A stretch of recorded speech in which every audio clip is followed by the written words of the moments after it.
Hey guys, right, so we're getting a number of issues with people calling up saying they've got trouble with the gearboxes and shimming and not selecting gears or just shredding gears.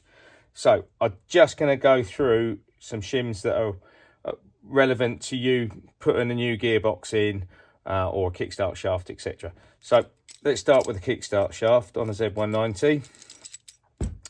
This is preliminary if you've just split the whole engine and you want to work out where things go. So first shim on the Kickstart shaft is the one that goes on the end.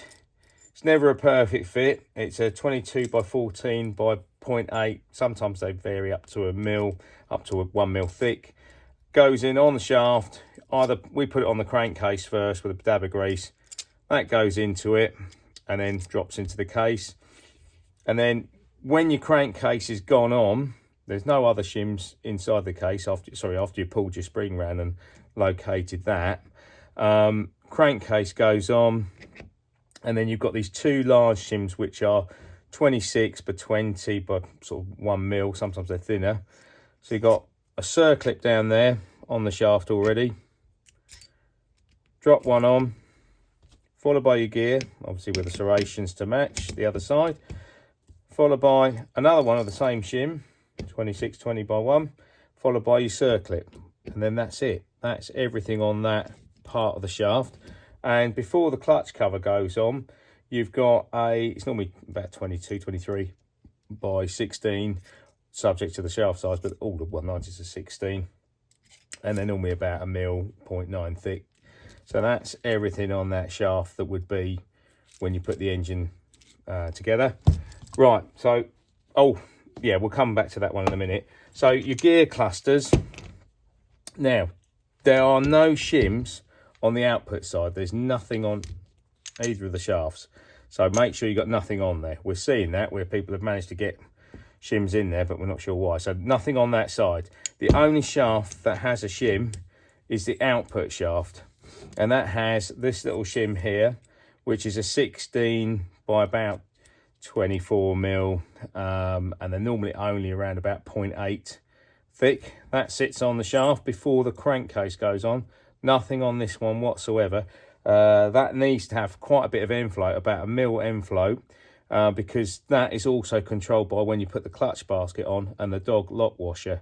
So just be aware there's nothing on that one, only on there. So then you'd be ready to put your crankcase on, your right hand side one. So drop that on, tighten all your bolts up, and then the next thing to go on the output shaft will be, bearing in mind there's a needle roller in between here, would be your shim one, which are, these are normally about 22 OD, 15 or 16 depending on the shaft size, by 0.5 of a mil, followed by the idle gear, followed by the other shim on the other side, and then your circlip, and then that's the end float dealt with there. Obviously this is only just laying here like that.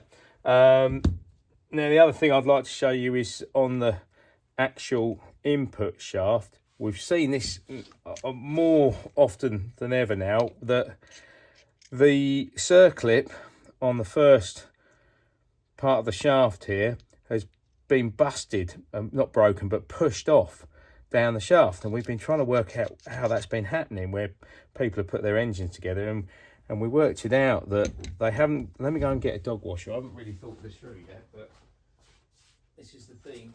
There we go. So this is something you've got to get right when you put it together, because I've seen it about 5 times, 6 times in the last year that people have got this wrong. So there's your dog washer. They're about 2.5 mil thick. You can see the splines in the middle, and there's your lock washer. That's the bit that stops that turning and dropping down the shaft. So what's been happening is when that's in the crankcase, I've seen people put that on like that, slide it down, and then drop that on straight on top of it, or they've done it, I think I've actually found them that way round, where that's been on the shaft followed by that, so that's been turned like so.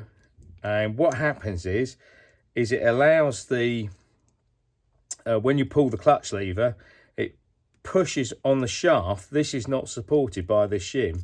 Pushes on the shaft, and all the load allows it to pop that off that circlip. Pushes the, or puts that gear through, and it pops that circlip off, and then all of a sudden you've got about 5-6 mil infloat. So how the lock washer goes, put it on like so, turn it till it's opposed to the slots of these, drop in the lock dog washer, and that locks it up so it, look, can't move. And then any force that's coming down from the pressure of the clutch is pushing on there, not pushing all of that through. That obviously that's too lightweight, and it's not designed to do that anyhow. So anyhow, I think that's that side covered. And for the selector drum, or shift drum, whatever you want to call it, there is no shim. We've found a few that people have managed to get a shim in there. Of course, when you do up the neutral switch, or if you've got a blanking one in there, it ends up just tightening all of this up lock solid. So there's no shims there. This one's got the end plate on it for the stop the selector pull coming off. We don't use those. We just use the uprated pull. Because you've got end float in these, it does affect how the pull works. So try and avoid that and use the uprated one. And there you go. That's just a rundown. I will do another video on what shims are in the shafts and where they should be another time.